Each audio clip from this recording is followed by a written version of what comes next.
Hey guys, Travis with PMM. Today we're going to go over the basics on how a comp works and some issues you might run into if you're new to all this stuff. So how a pistol compensator works is not dissimilar to how a suppressor would work. We're still essentially using a baffle system. We're just not capturing and cooling those gases, we're capturing and redirecting them. So when the bullet leaves the barrel, there's a trail of hot, high velocity gases still coming out behind it.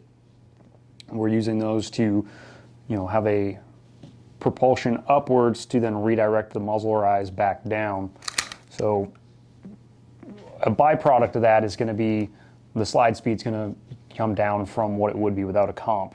So the more effective the compensator is, meaning the more gas we're trapping and stopping from moving forward and giving you a rearward propulsion, the more we're slowing the slide speed down. So there's an ebb and flow to that where you can trap all the gas that you want and then the slide's just never going to cycle. You're going to have to shoot super high powered ammo just to get the gun to work, and at that point you're fighting it in a different direction. So we tune these to run on factory springs and most factory loaded ammo, so we have the best performance that we can get with keeping reliability. But there's a lot of factors that go into that.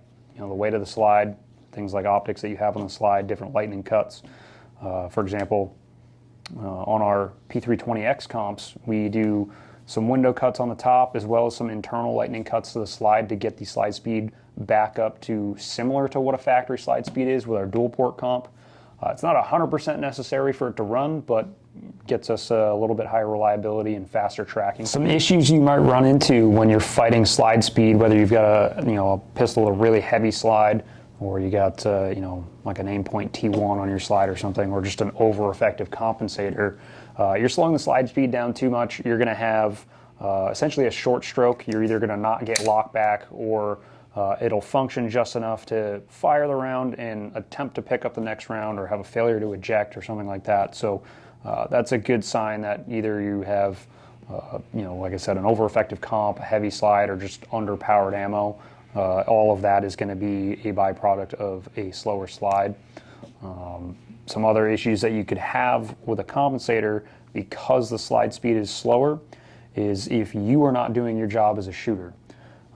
That can mean you're limp wristing the gun, you don't have a good solid grip on the gun, or you just might not have the best ammo.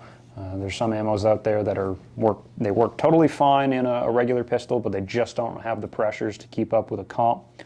And we'll cut some of that into the video here, some different issues that you might have.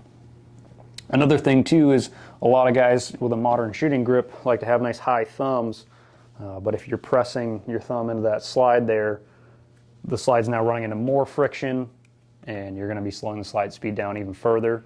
So that's a self-induced malfunction that may not have happened without a comp, but again, you're slowing the slide speed down in two ways at that point. So you just got to keep an eye out on that stuff. Square yourself away as a shooter. This thing's not going to do anything for you if you can't shoot a gun properly.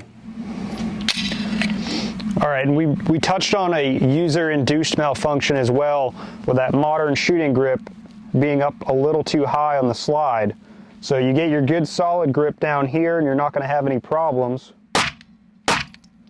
But if you get that high grip where you're putting pressure on the slide, again, you can induce a malfunction.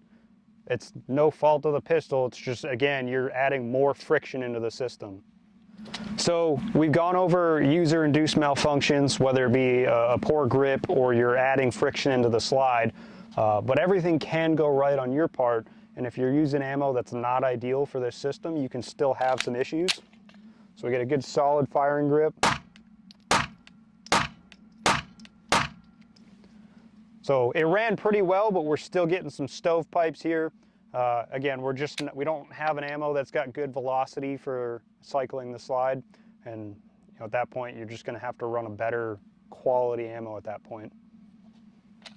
So in closing here, guys, pistol compensator is not going to do you any favors if you are not a good base for the gun.